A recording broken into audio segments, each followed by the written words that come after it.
Hit ప్రేక్షకులకు నమస్కారం. నేను మీ మహేష్. ఒక చారిత్రాత్మకమైన ఒక విప్లవాత్మకమైన మార్పులను చూస్తున్న రోజు అదే 2026 అసెంబ్లీ ఎలక్షన్స్. అన్ని రాష్ట్రాల్లో కాదు, కొన్ని రాష్ట్రాల్లో ఏదైతే చెప్పానో వెస్ట్ బెంగాల్, పుదుచ్చేరి, అస్సాం, కేరళం అండ్ తమిళనాడు, ఈ రాష్ట్రాల్లో జరిగిన 2026 అసెంబ్లీ ఎలక్షన్స్ యొక్క ఫలితాలు వెలువడుతున్న రోజు. ఇంకా పూర్తిగా వెలువడలేదు, కానీ ఈ పాటికే ఎవరు సీఎం అవుతారు, ఎవరు ఓడిపోయారు, ఎవరికి ఎంత ఎడ్జ్ వచ్చింది, ఎవరు దగా అంటూ మోసపోయారు అన్ని తెలిసిపోతున్నాయి.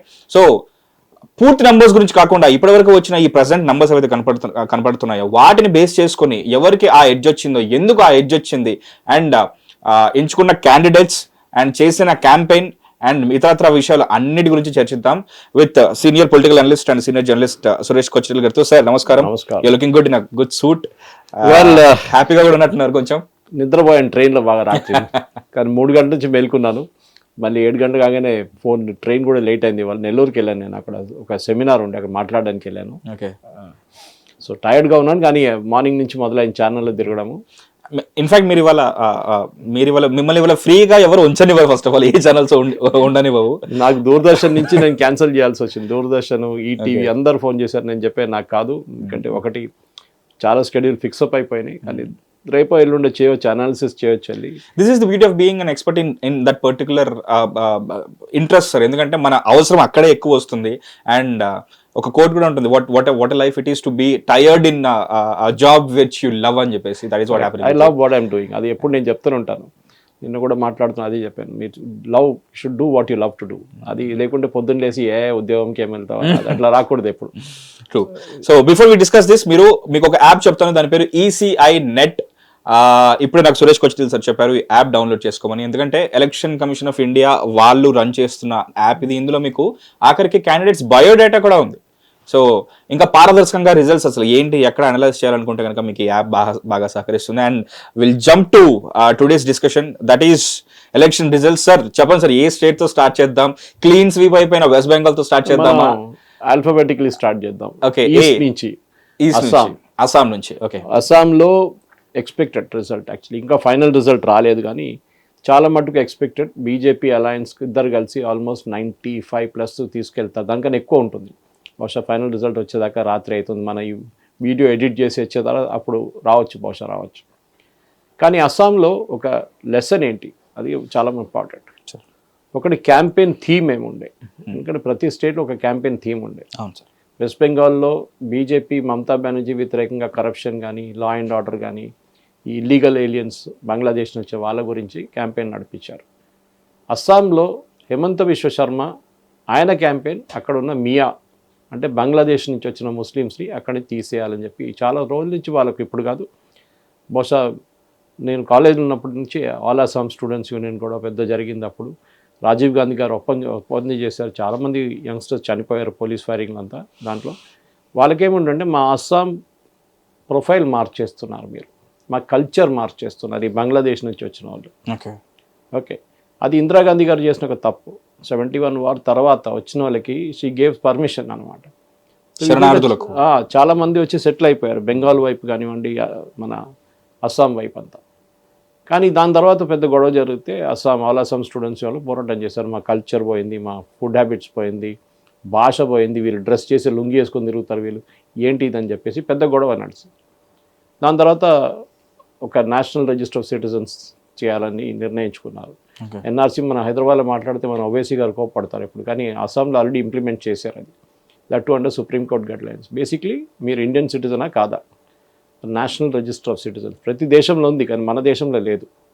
మన దేశంలో ఒక సిటిజనా కాదా అని ఐడెంటిఫై చేయడానికి ఏ డాక్యుమెంట్ లేదు మన దగ్గర. పాస్పోర్ట్ వ్యాలిడ్ కాదు, మీ ఆధార్ కార్డు వ్యాలిడ్ కాదు, మీ బర్త్ సర్టిఫికేట్ వ్యాలిడ్ కాదు, ఏం వ్యాలిడ్ కాదు. సో మీరు ఒక ఇండియన్ సిటిజన్ ఎట్లా ప్రూవ్ చేస్తారు మీరు? So only ways by birth certificate, అది ఫోర్జ్డ్ ఉంటుంది. లేకుంటే 10th క్లాస్ సర్టిఫికేట్, అది కూడా ఫోర్జ్ చేయొచ్చు, అన్నీ ఫోర్జ్ చేయొచ్చు. Okay. So last is passport, కొంచెం వ్యాలిడిటీ ఉన్నాను పాస్పోర్ట్కి ఉంటుంది. సో దాని పెద్ద స్టోరీ అది. సో ఇంకో రోజు బహుశా చేయొచ్చు. ఆల్ అస్సాం స్టూడెంట్స్ అప్పుడు చేసిన గొడవ. ప్రఫుల్ల కుమార్ మహంతా వాళ్ళ నేత ఉండి, ఇప్పుడు వాళ్ళు అహం గణ పరిషత్ అని ఒక పొలిటికల్ అవుట్ఫిట్గా మారిపోయారు. మహంత గారు లేరు ఇప్పుడు, ఆయన పోయారు. దాని తర్వాత ఈ అజిటేషన్లోనే చాలామంది అక్కడ నుంచి ఇల్లీగల్స్ని తీసేయాలని చెప్పి క్యాంపెయిన్ నడిపించింది. అది ఇప్పుడు కూడా హిమంత బిశ్వ శర్మ కంటిన్యూ చేస్తున్నారు. హిమంత బిశ్వ శర్మ మనందరికి తెలిసిందే కాంగ్రెస్ లీడర్ ఉండే ఒక టైంలో. తరుణ్ గొగోయ్, ఇప్పుడున్న గౌరవ్ గొగోయ్ వాళ్ళ నాన్నగారు ముఖ్యమంత్రి ఉన్నప్పుడు ఆయనతో ఒక డిఫరెన్స్ ఒపీనియన్ ఉండే పాలిటిక్స్ గురించి, అక్కడ లోకల్ పాలిటిక్స్ గురించి అస్సాంలో. నేను చాలా పవర్ఫుల్ లీడర్ ఉండే అప్పుడు. ఒకరోజు రాహుల్ గాంధీని కలవడానికి వెళ్ళారు. సో రాహుల్ గాంధీ 2 రోజులు కూర్చోబెట్టి అక్కడ ఢిల్లీలో, తర్వాత పర్మిషన్ ఇచ్చి అపాయింట్మెంట్ ఇచ్చారు.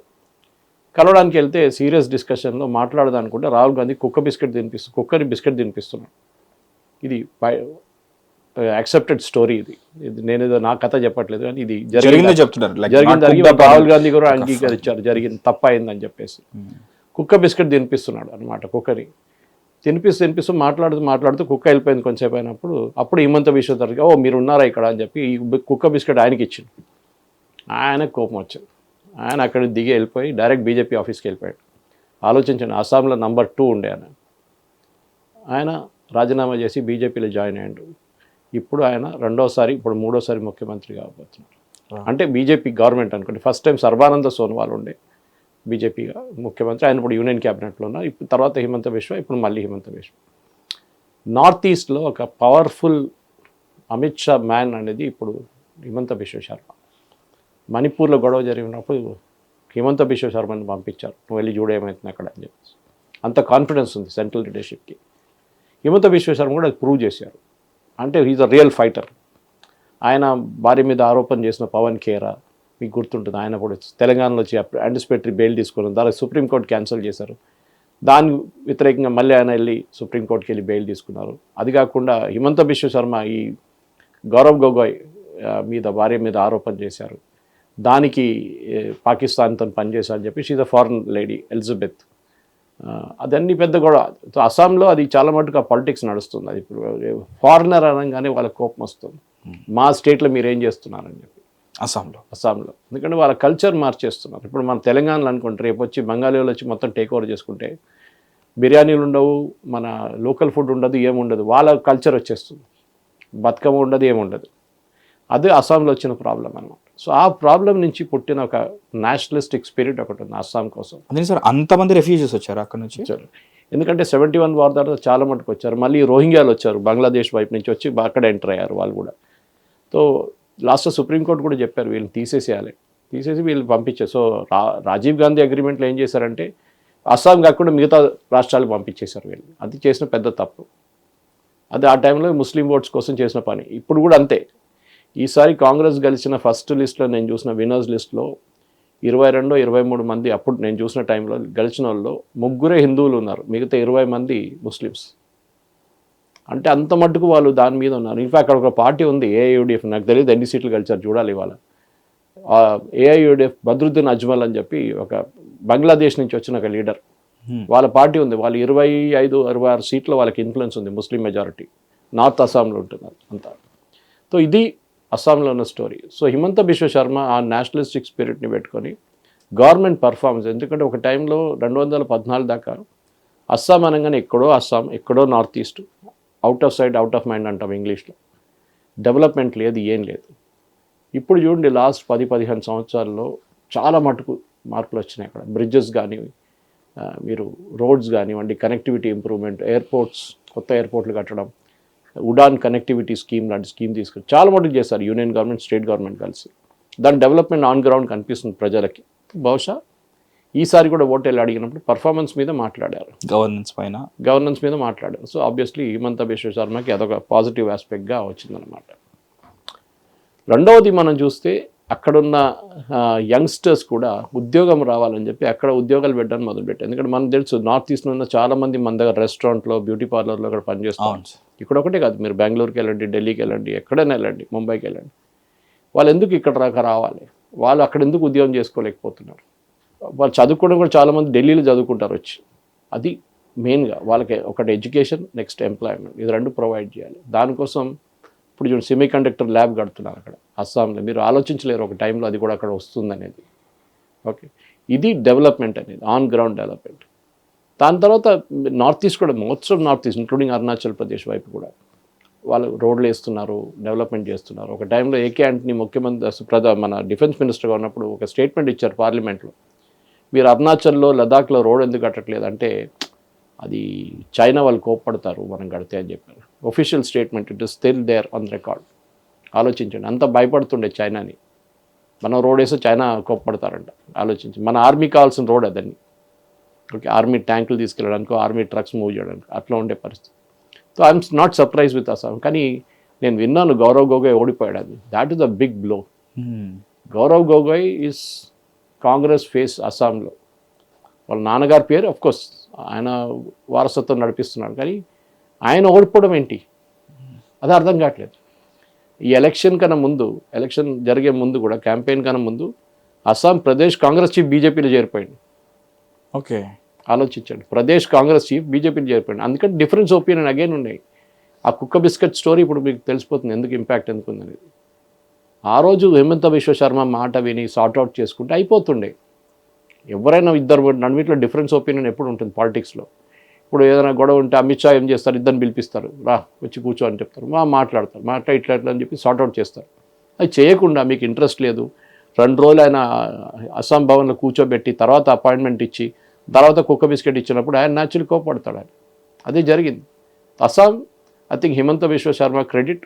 దానికోసం ప్రధానమంత్రి గారు కానీ అమిత్ షా గారిని ఎక్కువ ఎఫర్ట్ అక్కడ పెట్టలేదు. ఎంత ఎఫర్ట్ వాడు వెస్ట్ బెంగాల్లో పెట్టారో దానికి ఒక 10% కూడా అస్సాంలో పెట్టలేదు. కానీ వాళ్ళకి తెలుసు he will make it happen. అది మెయిన్, అది లీడర్ డ్రివెన్ లాగా వెళ్ళిపోయింది. Yes, correct. వెస్ట్ బెంగాల్ మొత్తం అమిత్ షా మొత్తం అందరూ అక్కడే ఉన్నారు కదా సార్. కరెక్ట్, గట్టిగా కూర్చొని క్యాంపెయిన్ చేశారు ఇక్కడ. Okay, so that's about Assam. So next sir. Yeah, next is west Bengal. మన జాగ్రఫికల్ ఏరియా నుంచి వద్దాం మనం. ఆల్ఫాబెట్ అనుకున్నాం, మళ్ళీ ఇప్పుడు జాగ్రఫీ. ఎందుకంటే ఒక కనెక్టివిటీ ఉంటుంది. ఓకే, వెస్ట్ బెంగాల్లో 3 సార్లు మమతా బెనర్జీ గెలిచారు. 2011లో బీజేపీకి 3 సీట్లు ఉండే, 3 ఎమ్మెల్యేలు వెస్ట్ బెంగాల్లో. అప్పుడు కాంగ్రెస్ సిపిఎం వాళ్ళ అపోజిషన్లో ఉన్నారు. మమతా బెనర్జీ ఫస్ట్ టైం గెలిచి వచ్చింది. 33-34 ఇయర్స్ ఆఫ్ కమ్యూనిస్ట్ రూల్ని ఆమె పక్కన పెట్టి ఆమె వచ్చిందనమాట. ఈ మమతా బెనర్జీకి ఒక అడ్వాంటేజ్ ఏముండే అంటే బీజేపీ వైపు నుంచి పవర్ఫుల్ లీడర్స్ ఎవరు లేరు ఆమెని అడ్డుకోవడానికి. ఓకే, ఇప్పుడు మన యోగి ఆదిత్యనాథ్ లాగా, లేకుంటే హిమంత బిశ్వ శర్మ లాగా, లేకుంటే ఫడ్నవీస్ గారు లాగా స్ట్రాంగ్ లీడర్ లేదు. సో ఆ బాధ్యత అంతా మోదీ గారి మీద, అమిత్ షా గారి మీద పడ్డారనమాట. ఆఫ్ కోర్స్ సువేందు అధికారి అని now the leader of opposition, ఆయన చాలా సంవత్సరాల నుంచి మమతా బెనర్జీ వ్యతిరేకంగా పోరాడారు. నందిగ్రామ్లో గెలిచారు, మమతా బెనర్జీ ఓడిపోయింది, మీకు గుర్తుంటుంది అది. ఓకే, ఈసారి కూడా ఆయన 2 సీట్లు పోటీ చేశారు. ఒకటి భివానీపూర్, ఒకటి నందిగ్రామ్. భివానీపూర్ హీ విల్ లూజ్, తెలిసింటే ఎందుకు కావాలని చేశారు ఆయన అది పోటీ. అదే ఆమె కంచుకోట అంటారు. కరెక్ట్. ఆమె కొన్ని రోజులు మార్నింగ్ ఫస్ట్ 3-4 రౌండ్స్లో ఆమె వెనకబడి ఉండే యాక్చువల్లీ అప్పుడు. కానీ తర్వాత అందరికి తెలుసు ఆమె గెలుస్తుంది అక్కడ. కానీ మమతా బెనర్జీకి మెయిన్ ఏంటంటే ఆమెకి హిందూ ఓట్లు వద్దు. ఆమె పరిపాలించిన టైం నుంచి మీరు చూస్తే ఒకటి కరప్షన్ ఇస్ మేజర్ ఇష్యూ. మీరు ఆ బెంగాల్ చిట్ ఫండ్ స్కామ్ ఉండే, శారదా స్కామ్ ఒకటి, దాని తర్వాత టీచర్స్ రిక్రూట్మెంట్ స్కామ్ ఒకటి ఉండే, ల్యాండ్ స్కామ్స్ ఉండే, చాలా స్కామ్లు ఉండే. అంటే వాళ్ళ పార్టీ వాళ్ళు ఆమె సంపాదించని చెప్పట్లేదు, కానీ ఆమె కూడా సంపాదించింది బాగానే. వాళ్ళ నెవ్యూ ఉన్నాడు అభిషేక్ బెనర్జీ అని, he was suppose to take over from Mamata Banerjee. ఆమె 70 అయింది ఆమెకి ఇప్పుడు ఆల్రెడీ. ఆల్సో రీసెంట్లీ చేసిన ఒకనొక డిస్కషన్కి ప్రకారం దురందర్లో ఏదైతే లారీ ఉంటుందో అలాంటి ఒక ఏరియాకి మొత్తం వీళ్ళ నెఫ్యూయే మొత్తం చూసుకునేవాడు అని చెప్పేసి అక్కడ మొత్తం అండర్ డీలింగ్ నడుస్తుంది. ఎందుకంటే ఈ బంగ్లాదేశ్ నుంచి వచ్చిన చాలా మంది వాళ్ళ పని ఇది ఇల్లీగల్ యాక్టివిటీస్ చేయడం అనమాట. బాంబులు తయారు చేయడం కానీ మిగతా కానీ. ఒక టైంలో సిపిఎం కంచుకోవడానికి మీకు తెలిసిందే, జ్యోతిబాసు, దాని తర్వాత బుద్ధదేవ్ భట్టాచార్య. కానీ సిపిఎం ఓవర్ నైట్ మాయమైపోయారు వెస్ట్ బెంగాల్ నుంచి. అది కేరళలో జరగట్లేదు ఇప్పుడు కూడా. కేరళలో సిపిఎం ఈసారి ఓడిపోయారు ఎల్డిఎఫ్, కానీ వాళ్ళ సపోర్ట్ ఉంది వాళ్ళకి ఇప్పుడు కూడా అక్కడ. ఇది అది కాదు, 0 సీట్స్కి వచ్చేసారు డైరెక్ట్. ఓకే, అదెట్లా? ఆమెమో 215 సీట్లు గెలుస్తుంది, వీళ్ళకేమో 0, కాంగ్రెస్కి 0. కాంగ్రెస్ టైం నుంచే స్టార్ట్ అయింది ముఖ్యమంత్రి ఫస్ట్ డాక్టర్ బీసీ రాయ్ కానీ, దాని తర్వాత సిద్ధార్థ్ శంకర్ రే, ఇట్లాంటి చాలా పెద్ద మేధావులు ఉన్నారు ముందు. దాని తర్వాత జ్యోతిబాసు గారు వచ్చారు, దాని తర్వాత బుద్ధదేవ్ భట్టాచార్య, దాని తర్వాత మమతా బెనర్జీ. అండ్ మమతా బెనర్జీ వచ్చింది కాంగ్రెస్ నుంచే కదా. ఆమె కాంగ్రెస్ నుంచి రాజీనామా చేసి ఆల్ ఇండియా తృణమూల్ కాంగ్రెస్ అని పెట్టుకుంది. అటువైపు శరద్ పవార్ గారు కాంగ్రెస్ నుంచి రాజీనామా చేసి ఎన్సీపీ నేషనల్ కాంగ్రెస్ పార్టీ అని పెట్టుకున్నారు. సోనియా గాంధీ ఫారినరు, ఈ ఫారినర్ కింద నేను పనిచేయనని చెప్పేసి వెళ్ళిపోయిన మనిషి శరద్ పవార్. ఓకే, అదంతా ఇప్పుడు మర్చిపోయారు వాళ్ళు. సో మమతా బెనర్జీకి ఏంటంటే కమ్యూనిస్ట్ వల్ల వ్యతిరేకంగా ఉండే ముందు వాళ్ళని ఎట్లయినా ఓడించాలని చెప్పేసి అదే ఆమె సాధించుకుంది. కానీ దాని తర్వాత ఆమె ఒక డిక్టేటర్ లాగా మారిపోయింది కంప్లీట్గా. సో చాలా మంది అంటారు ఒకసారి పవర్ వచ్చిన తర్వాత చాలా వరకు ఇన్ఫ్లుయెన్స్ చేయబడుతుంది అని చెప్పేసి. So that's watt power corrupts absolute power corrupts absolutely అంటారు. నేను దీన్ని ఇప్పుడు నెక్స్ట్ తమిళనాడుకి కూడా అడుగుతాను సార్ సేమ్ క్వశ్చన్, బట్ ప్రస్తుతానికి వెస్ట్ బెంగాల్ గురించి మాట్లాడాలి. Okay, so Mamata Banerjee arrogance వచ్చినప్పుడు అహంకారం, నేనే రాజు, నేనే నడిపిస్తానని, పైగా ఉమెన్, లైక్ బీయింగ్ ఉమెన్, నాకు హిందూ ఓట్లు అక్కర్లేదు, నాకు ముస్లిం ఓట్స్ ఉన్నాయి. ఎందుకంటే మనకు తెలిసింది ఈ 71-65లో కూడా చాలా మటుకు మైగ్రేషన్ జరిగింది ఇల్లీగల్. ఆ టైంలో ఇప్పుడు లాంటి ఫెన్సింగ్ లేదు, ఏం లేదు. ఇప్పుడు కూడా ఆల్మోస్ట్ 580 కిలోమీటర్లు ఫెన్సింగ్ పడుతుంది, ఇంకా చేయలేదు, ల్యాండ్ ఇవ్వలేదు ఈమె. 8 కిలోమీటర్స్ మాత్రమే చేసింది. దానికి సుప్రీంకోర్టు ఆర్డర్ ఇచ్చారు మనం ల్యాండ్ ఇవ్వమని చెప్పి. ఇప్పుడు ఈజీ అయిపోతుంది బీజేపీ గవర్నమెంట్ వస్తే అక్కడ. బంగ్లాదేశ్ నుంచి వచ్చి ఇల్లీగల్గా సెటిల్ అయ్యి చాలా మంది ఉన్నారు ఎప్పటి నుంచో. Malda, Murshidabad, 24 Parganas, north and south, Calcutta city, Howrah, Hooghly, మొత్తం వాళ్ళ ఏరియా అది. ఎస్ఐఆర్ ప్రాసెస్ మొదలైనప్పుడే మమతా బెనర్జీకి భయం వచ్చింది. ఎందుకంటే దాంట్లో చాలా క్లియర్గా, ఇప్పుడు మన దగ్గర కూడా జరుగుతుంది ఎస్ఐఆర్ ప్రాసెస్ తెలంగాణలో కూడా. ఓకే, 2002 లాస్ట్ ఎస్ఐఆర్ జరిగింది, 2002, 2003లో. దాని తర్వాత ఇప్పుడు దాకా జరగలేదు. అది ఎందుకు, అది జరగాలి ఉండే యాక్చువల్ 10 సంవత్సరాలు చేయాలి రెగ్యులర్గా. స్పెషల్ ఇంటెన్సివ్ రివిజన్ అనేది వాళ్ళు ఏం చూస్తారంటే, ఫస్ట్ మీరు ఓటేసారా 2002లో, అప్పుడు మీరు అంటారు నాకు అప్పుడు 18 సంవత్సరాలు కాలేదు, ఐ వాజ్ స్కూల్ అంటారు మీరు. Great, no problem. మీ అమ్మ నాన్నగారు ఓటేసారని అడుగుతారు. వేసారండి. ఎక్కడండి? ఏదో ఒక కాన్స్టిట్యున్సీ పేరు చెప్పేస్తారు, హౌరా అని చెప్పేస్తారు. ఓకే, ఏ బూత్లో నాకు తెలియదు, నో ప్రాబ్లం. వాళ్ళ దగ్గర డేటా ఉంటుంది, వాళ్ళు తీసి మీకు ఇస్తారు. మీరు ఫామ్ ఫిల్అప్ చేసి వాళ్ళకి ఇవ్వాలి. మీ నాన్నగారు అమ్మగారిని మీరు లింక్ చేస్తారు, that's called progeny mapping. Okay, అంటే మీ నాన్నగారికి అమ్మగారికి మీరు పుట్టారు, ఆ బర్త్ సర్టిఫికేట్ పెట్టేస్తే లింక్ వచ్చేస్తుంది, అప్పుడు మీరు ఓటర్ అయిపోతారు. దీంట్లో చాలామంది బంగ్లాదేశ్ నుంచి దూరం వచ్చిన వాళ్ళు ఉన్నారు, లక్షల కోట్లు. ఇన్ఫ్యాక్ట్ లాస్ట్ లిస్ట్ మొత్తం తీసినప్పుడు 90 లక్షల మంది తీసేసారు లిస్ట్ నుంచి. దాంట్లో ఫస్ట్ సెట్ ఏంటంటే చనిపోయిన వాళ్ళు, అది చాలా ఈజీ, గవర్నమెంట్ రికార్డ్స్లో ఉంటాయి కానీ తీయలేదు ఇప్పుడు దాకా. చనిపోయిన వాళ్ళు కూడా వచ్చి ఓటేశారు చాలాసార్లు. ఇప్పుడు చాలా కాదు, మన ఓల్డ్ సిటీలో ఉంటుంది, ఫేమస్ అది. ఓకే, నెక్స్ట్ డూప్లికేట్ ఓటర్స్, అంటే ఒక కాన్స్టిట్యున్సీలో నుండి వాళ్ళ దగ్గర 2-3 కార్డులు ఉంటాయి, సపరేట్ బూత్స్. ఇది వాళ్ళ తప్పు కాదు, వాళ్ళు ఒకసారి అడ్రస్ మార్చుకున్నప్పుడు కొత్త తీసుకున్నారు, పాత క్యాన్సిల్ చేయలేదు. మూడోది పర్మనెంట్లీ మైగ్రేటెడ్, అంటే ఉద్యోగం కానీ కోసం అక్కడి నుంచి వెళ్ళి బాంబేలో, ఢిల్లీలో, లేకుంటే ఈవెన్ అబ్రాడ్ వెళ్ళిపోతారు, దుబాయ్, ఇక్కడ వెళ్ళి పనిచేస్తున్నారు. ఈ 3 కేటగిరీ తీసేశారు, 70 లక్షల దాకా. అది కాకుండా ఈ 27 లక్షల మంది డౌట్ఫుల్ కేటగిరీ అని వస్తుంది. అంటే వాళ్ళు ప్రూవ్ చేయలేకపోయారు. ఈ మొత్తం బిఎల్ఓ లెవెల్లో చెక్ చేస్తారు, ఇదంతా బ్లాక్ లెవెల్ ఆఫీసర్ చెక్ చేసిన తర్వాత వాళ్ళకి ID issue, election commission ID ఇచ్చేస్తారు, నంబర్ కార్డు ఇస్తారు. కానీ 27 లక్షల మందిని వాళ్ళు ట్రేస్ చేయలేకపోయారు. అంటే వాళ్ళు ఇచ్చిన కాగితాలు పనికిరాడు. సో మళ్ళీ ఒక ప్రాసెస్ పెట్టారు, సుప్రీంకోర్టు ఇంటర్ఫియర్ అయ్యారు. కొంతమంది జడ్జెస్ని పిలిపించుకున్నారు, కొంత కాదు చాలా మందిని, ఆల్మోస్ట్ 1000 మంది జడ్జెస్.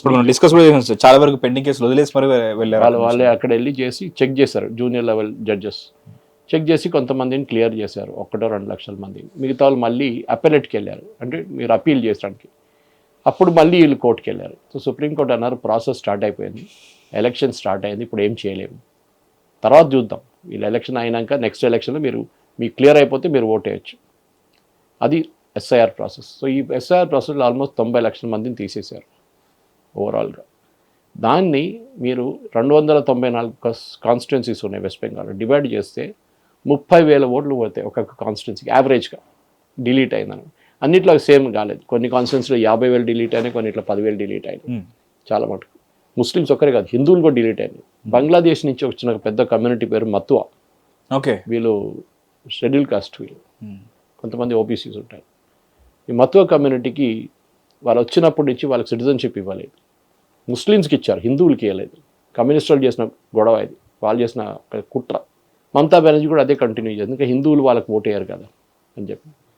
కానీ గవర్నమెంట్ ఇక్కడ సిఏఏ తీసుకొచ్చినప్పుడు, సిటిజన్షిప్ అమెండ్మెంట్ యాక్ట్ తీసుకొచ్చినప్పుడు దాంట్లో క్లియర్గా ఉంది కదా, మైనారిటీస్ ఫ్రమ్ బంగ్లాదేశ్, పాకిస్తాన్, ఆఫ్ఘనిస్తాన్ పారిపోయిన వచ్చిన వాళ్ళు ఇక్కడ వస్తే మేము సిటిజన్షిప్ ఇస్తాం. మైనారిటీస్ అంటే ఎవరు? హిందూస్, క్రిస్టియన్స్, జైన్స్, పార్సీస్, అట్లాంటి కమ్యూనిటీస్. ఆ దేశాల మైనారిటీ వాళ్ళు, అక్కడ ముస్లిమ్స్ మెజారిటీ. దాంట్లో మత్వా కమ్యూనిటీకి సిటిజన్షిప్ రావాలి. అది ఈ రూల్స్ ఫ్రేమ్ చేయడంలో కొంచెం డిలే అయింది. మన సెంట్రల్ గవర్నమెంట్ మీకు తెలుసు సిఐఏ ఫ్రేమ్ చేసిన తర్వాత దాని చట్టాలు ఉంటాయి, అది సపరేట్. అది మీరు పార్లమెంట్లో బిల్ పాస్ చేస్తారు, ప్రెసిడెంట్ సంతకం పెడతారు, అది ఆర్డర్. కానీ దాని చట్టాలు ఉంటాయి, రూల్స్ ఏంటనేది. ఆ రూల్స్ ఫార్ములేట్ చేయడానికి 5 సంవత్సరాలు తీసుకున్నారు సెంట్రల్ గవర్నమెంట్. అది ఎందుకు చేశారో అర్థం కావట్లేదు. అదొక మేజర్ ఫెయిలియర్ ఉండే బీజేపీ గవర్నమెంట్. సో ఆ టైంలో వీళ్ళకి ఎవరికి సిటిజన్షిప్ రాలేదు. సో 2014లో జరిగిన ఎలక్షన్లో వీళ్ళు చాలా మటుకు బీజేపీకి ఓటేశారు. 14లో అప్పుడు మోదీ గారు వచ్చారు, గెలిచారు. 2016 దాని తర్వాత 19లో కూడా వీళ్ళు బీజేపీకి ఓటేశారు. ఏంటి, సిటిజన్షిప్ వస్తుంది, అమెండ్మెంట్ యాక్ట్ వచ్చింది, రూల్స్ ఫ్రేమ్ చేయలేదు, వీళ్ళకి సిటిజన్షిప్ రాలేదు, ఏదో 5% మందికి వచ్చింది అంతే. సో 2024 లోక్సభ ఎలక్షన్కి వచ్చి వీళ్ళకి కోపం వచ్చి బీజేపీ వ్యతిరేకంగా ఓటేశారు. అప్పుడు బీజేపీ సీట్లు పడిపోయాయి, 18 నుంచి 12 అయిపోయాయి వెస్ట్ బెంగాల్లో. ఓకే, అది ఒక లెసన్గా మారిపోయింది. సో అమిత్ షా గారు ఈసారి చాలా క్లియర్గా ముందే వాళ్ళ ఆఫీసర్స్కి చెప్పి ఎస్ఎంఎస్లు పంపించారు అందరికీ, మీ సిటిజన్షిప్ ప్రాసెస్ అవుతుంది, మీ పేపర్లు సబ్మిట్ చేయండి అని చెప్పి. ఎందుకంటే వీళ్ళు కాగితాలు లేకుండా పారిపోయి వచ్చిన వాళ్ళు చాలామంది, వాళ్ళ దగ్గర ఏమి ఉండదు, వేసుకున్న బట్టలు వేసుకొని వచ్చేసారు వాళ్ళు అంతే. సో మీరు వాళ్ళ దగ్గర పాస్పోర్ట్ ఎక్కడ, నీ బర్త్ సర్టిఫికేట్ ఎక్కడ అంటే వాళ్ళ దగ్గర ఏం లేదు. అది సేమ్ విత్ పాకిస్తాన్ ఆల్సో. చాలామంది అక్కడి నుంచి డెస్పరేట్గా పారిపోయి వచ్చిన వాళ్ళు ఉన్నారు, ఆఫ్ఘనిస్తాన్ కూడా అంతే. ఇట్లాంటి పరిస్థితుల్లో ఈ మటువా కమ్యూనిటీకి ఈసారి బీజేపీకి ఓటేసినట్లు కనిపిస్తుంది. ఓకే, అది ఫైనల్ అనాలిసిస్ మనం ఇవాళ రాత్రి రేపు పొద్దునగా ఈ ఫైనల్ డీటెయిల్స్ అంతా వచ్చిన తర్వాతనే మీరు చెప్పిన మాట యాప్ చూడండి, దాంట్లో చూసి. కానీ యాప్లో చెప్పరు హిందువుల ముస్లిమ్స్ అని ఎవరు ఓటేశారు. కానీ కొంతమంది ఏజెన్సీస్ ఉన్నారు, వాళ్ళు చేస్తుంటారు. బహుశా నెక్స్ట్ 2-3 రోజులు తెలిసిపోతుంది చాలా క్లియర్గా. సో ఓటింగ్ జరిగింది, there is no doubt about it. అంతనే బీజేపీ ఈసారి చాలా బాగా పర్ఫామ్ చేస్తున్నారు. ఫైనల్ నంబర్స్ రాలే, కానీ 190 కన్నా పైన వస్తుందని చెప్తున్నారు, విచ్ ఇస్ అ బిగ్. ఎందుకంటే మ్యాజికల్ నెంబర్స్ 150 అనుకున్నాం సార్, లేదా 170, అలాంటిది 190 అంటే ఇంకా అబ్సల్యూట్లీ లైక్ చాలా చారిత్రాత్మకం సార్ లిటరల్లీ. ఎందుకంటే ఇప్పుడు మీరు అనలైజ్ చేసి నేను చెప్పిన ఎస్ఐఆర్ నెంబర్స్ అనలైజ్ చేయండి. ఇప్పుడు ఒక కాన్స్టిట్యున్సీలో 30,000 ఒక టీఎంసీ ఎమ్మెల్యే లాస్ట్ టైం గెలిచినప్పుడు 2021లో గెలిచినప్పుడు ఆయన 15,000 ఓట్లతో గెలిచిన అనుకోండి. ఈసారి ఆయన కాన్స్టిట్యున్సీలో 30,000 ఓట్లు మాయం. అప్పుడు భయం ఉంటుంది వాడికి, నేను ఓడిపోతానా అని. గెలవాలంటే ఈ 15,000 ఓట్లు మళ్ళీ తీసుకురావాలి, దాంతోపాటు 30,000 ఓట్లు పోయినా అది కూడా తీసుకురావాలి, 45 ఓట్లు కావాలి, 45,000 ఓట్లు కావాలి. ఎక్కడి నుంచి వస్తాయి? రావు. అది రిజల్ట్లో చూపిస్తుంది. ఎస్ఐఆర్కి ఒక రిజల్ట్ సార్ ఇది. ఎస్ఐఆర్ ఎందుకు చేశారనే దానికి. ఓకే, సో దీంతోనే వెస్ట్ బెంగాల్, ఎందుకంటే మీకు గుర్తుంటుంది ఎస్ఐఆర్ అన్ని స్టేట్స్ జరిగింది. అంటే ఈ ఓటింగ్కి వెళ్ళిన అన్ని స్టేట్స్, తమిళనాడులో కూడా జరిగింది. 1 కోటి మందిని తీసేశారు తమిళనాడు. అక్కడ ఏం ఇష్యూ చేయలేదు. కేరళలో 15 లక్షల మందిని తీసేశారు. ఇన్ఫాక్ట్ తమిళనాడులో జరిగి కూడా టీవీ కింద తెచ్చుకున్నారు. సపరేట్ నెక్స్ట్ స్టోరీ పడింది. ఓకే, సో ఈ పరిస్థితుల్లో ఇప్పుడు నేను అదే వెస్ట్ బెంగాల్ లాస్ట్ స్టేటస్ చూస్తున్నాను. నేను వెస్ట్ బెంగాల్ ఎంత ఉంది ఇప్పుడు కౌంట్ అని చెప్పేసి మనం రికార్డ్ చేస్తున్న టైంలో ఉన్న స్టోరీ ఇది. ఓకే, 198 బీజేపీకి. ఓకే, అంటే as we are recording this programme at around 4:30 in the evening today అనమాట, ఎలక్షన్ రిజల్ట్ రోజు. తృణమూల్కి 89, కాంగ్రెస్కి 2, కమ్యూనిస్ట్ పార్టీ మార్క్సిస్ట్కి 1. తో వెస్ట్ బెంగాల్లో ఈసారి బీజేపీ చాలా కష్టపడి పనిచేశారు వాళ్ళు, దాంట్లో డౌట్ లేదు. చాలా రోజుల నుంచి అమిత్ షా గారు కానీ మోదీ గారు కానీ ర్యాలీలు అడ్రస్ చేయడం, అది పార్టీ మెషినరీ. బీజేపీ అనే పార్టీ యుద్ధానికి వెళ్ళక ఆర్మీ లాగా ఉంటుంది. అది రాజ్దీప్ సర్దేశాయి ఎవరో రాశారు, వాళ్ళు ఒక బుక్లో రాశారు. ఇది వెల్ ఆయిల్డ్ మిషనరీ. వాళ్ళకు ఒక మున్సిపల్ ఎలక్షన్ కూడా వాళ్ళకి లోక్సభ ఎలక్షన్గా తీసుకుంటారు వాళ్ళు. కాంగ్రెస్ వాళ్ళకి కాదు. కాంగ్రెస్ వాళ్ళకి మీరు బిర్యానీ ఇవ్వాలి, మందు కొట్టాలి, పెట్రోల్ పోపించాలి, వాళ్ళు పనిచేస్తారు. వీళ్ళ కార్యకర్తలు ఉన్నారు, స్వయం సేవకులు ఉన్నారు ఆర్ఎస్ఎస్ వైపు నుంచి. అది వాళ్ళు ఎలక్షన్ కోసం పనిచేయరు ఆర్ఎస్ఎస్ వాళ్ళు, కానీ బీజేపీ కార్యకర్తలు పనిచేస్తారు. కానీ వాళ్ళకు కొంచెం ఇన్ఫ్లుయెన్స్ ఉంది, ఆర్ఎస్ఎస్ ఇన్ఫ్లుయెన్స్. వాళ్ళు డిసిప్లిన్గా ఉంటారు, వస్తారు, పనిచేస్తారు గ్రౌండ్ లెవెల్లో, మైక్రో లెవెల్. నాకు ఇప్పుడు కూడా గుర్తుంది, చిన్నప్పుడు కాలేజీలో ఉన్నప్పుడు నాయన్ నరసింహారెడ్డి గారు ఫస్ట్ టైం బుల్లెట్ వేసుకొని మా కాలనీకి వచ్చారు. అప్పుడు ఆయన జనతా పార్టీ టికెట్లో జార్జ్ ఫెర్నాండెస్ గారితో వచ్చారు. వచ్చి జార్జ్ ఫెర్నాండెస్ గారు ఇంట్రడ్యూస్ చేశారు, ఈయన Nayani Narasimha Reddy trade union leader విఎస్టీలో అని చెప్పి, వజీర్ సుల్తాన్ టొబాకో మన రామ్నగర్ దగ్గర. మా రైల్వే కాలనీ వాళ్ళకే ఓటేస్తాం జనతా పార్టీకి. ఆ టైంలో జనతా పార్టీ ఉండే, బీజేపీ లేకుండే. మేము ఆ డిసిప్లిన్ చూసాం. ఆయనతో పాటు 2-3 రోజులు క్యాంపెయిన్కి వెళ్ళాం. క్యాంపెయిన్కి వెళ్తే ఆ టైంలో ఏం ఒక ఆఫ్టర్నూన్ టైపు కొంచెం ఫుడ్ పెడతారు ఏదో అంతే, కానీ పొద్దు నుంచి సాయంత్రం దాకా పనిచేశారు అందరు. దాని తర్వాత నేను 2014లో వారణాసిలో పనిచేసినప్పుడు చూశాను. మళ్ళీ నెలపాటు అక్కడ ఉన్నాను మోదీ గారి కాన్స్టిట్యున్సీలో. అక్కడ కూడా చూసారు ఈ డిసిప్లిన్. ప్రతి ఇంటికి వెళ్ళి వాళ్ళని కాంటాక్ట్ చేయడం, దోపర్చి సిస్టమ్ అని వాళ్ళ దగ్గర సిస్టమ్ ఉంది. ఒక బీజేపీ కార్యకర్తకి 2 సైడ్లు ఇస్తారు పేపర్ది. ఎలక్షన్ షీట్, మీకు షీట్ ఉంటుంది కదా, ఇక్కడ 20 మంది, ఇక్కడ 22 మంది ఉండొచ్చు, 40 మంది ఉంటారు. 40 మందిది ఏబీసీ తెలుసుకోవాలి, మొత్తం వాళ్ళు A to Z తెలుసుకోవాలి. వాళ్ళు ఇంటికి వెళ్తారు, వాళ్ళు కలుస్తారు, మొత్తం డీటెయిల్స్ రాసుకుంటారు, వీళ్ళు ఎక్కడ ఉన్నారో, ఎక్కడ పని చేస్తారో అన్ని డీటెయిల్స్ రాసుకొని వచ్చి రాత్రిపూట మీటింగ్ పెట్టుకుంటారు వీళ్ళందరూ కలిసి. 400-500 ఇలా డేటా ఉంటుంది, అదే ఎంటర్ చేస్తారు సిస్టమ్. చాలా మెథాడికల్గా పనిచేస్తారు. ఇప్పుడు దాంట్లోనే మీకు తెలిసిపోద్ది 500 మందిలో 300 మంది మాకు ఓటేస్తారు, 200 మంది వేయరు. వాళ్ళ టెలిఫోన్ నెంబర్ ఉంటుంది, అది తెచ్చుకుంటారు. ఎలక్షన్ రోజు బయట కూర్చొని ఒక టీం ఉంటుంది, మీరు చూస్తుంటారు, టేబుల్ వేసుకొని కూర్చుంటారు. లోపల ఒక టీం ఉంటుంది, 2-3 ఉంటారు, ఒక్కొక్క బూత్లో ఒకరు ఉంటారు. ఆడు లిస్ట్లో ఆడు రాగానే టిక్ చేస్తూనే ఉంటాడు. కొంచెం ఆఫ్టర్నూన్ కాగానే వాడు బయటకు వచ్చి చెప్తారు, వీళ్ళు రాలేదురా, వీళ్ళందరూ రాలేదు అని చెప్పి చెప్తారు. వాళ్ళకి ఫోన్ చేస్తారు, ఏం సార్ మీరు ఇంకా రాలేదు, మేడం ఇంకా మీరు రాలేదు అని. వాళ్ళు ఏదో ఇష్యూ చెప్తారు. వాళ్ళు అరే బండి ప్రాబ్లం ఉంది, నేను పంపిస్తానులే. అట్లా బూత్ మేనేజ్మెంట్ అనేది చాలా క్రూషియల్. అమిత్ షా గారు ఎప్పుడు చెప్తారు, ఇది బూత్ మేనేజ్మెంట్. ప్రతి ఓటర్ని బూత్కి తీసుకురావాలి, అది మీ రెస్పాన్సిబిలిటీ. ఓకే, ఇది జరిగింది. ఈసారి ఓటింగ్ పర్సంటేజ్ పెరిగింది, అది కారణం ఇదే కదా. మీరు లిస్ట్ నుంచి 90 లక్షల మందిని తొలగించేస్తే న్యాచురల్లీ మీ పర్సంటేజ్ పెరుగుతుంది. లాస్ట్ టైం 82% వేసిన వాళ్ళు ఈసారి మీరు 10 లక్షలు, మీరు 90 లక్షల మంది తీసేస్తే పర్సంటేజ్ పెరుగుతుంది ఆటోమేటిక్. ఆల్సో మీరు ఇందాక చెప్పినట్టు బూత్ వరకు రావడం ఇంపార్టెంట్ అని చెప్పేసి చెప్పారు. ఈసారి మీరు స్టేట్ పోలీస్ని కాదు, ఎందుకంటే స్టేట్ పోలీస్ మొత్తం ఎవరికి ఫర్గా ఉంటారో తెలుసు, అందుకని సెంట్రల్ నుంచి బలగాలు వచ్చాయి. సో ఎలా అసలు బెంగాల్లో ఎలక్షన్స్ అండ్ బెంగాల్లో పోలింగ్ అంటేనే ఏంటి చచ్చిపోలేదా ఎవరు అని చెప్పేసి అంత షాకింగ్గా ఉంటారంట. సో మీకు హ్యాపీగా రండి, మినిమం 1000 మంది చనిపోతారని చెప్పేసి విన్నాను. నిజమే. సో అలాంటిది హైయెస్ట్ 92, ఫస్ట్ ఫేజ్ లో 92, సెకండ్ ఫేజ్ లో 94% ఆఫ్ పోలింగ్ నమోదవడం అంటే రికార్డ్ సార్. అది సెంట్రల్ గవర్నమెంట్ ఫోర్సెస్ని ఉంచుకున్నారు వీళ్ళు. వాళ్ళు ఉండడం ఒక్కటే కాదు, ఎలక్షన్ రిజల్ట్ వచ్చిన తర్వాత కూడా 60 రోజులు ఉంటారని చెప్పారు. మమతా బెనర్జీ గెలుస్తారో బీజేపీ గెలుస్తారో ఆ టైంలో తెలియదు కదా, ర్యాలీస్ కూడా ఆపేశారంట కదా. సో ఇప్పుడు జరుగుతున్న దాని ప్రకారం మీకు తెలుసు, దీనికన్నా ముందు జరిగిన ఎలక్షన్లో చాలా మంది మహిళల్ని రేప్ చేశారు వీళ్ళు, TMC goondas. Okay, election result వచ్చిన తర్వాత వాళ్ళు బీజేపీకి ఓటేశారని చెప్పి కోపం వచ్చి.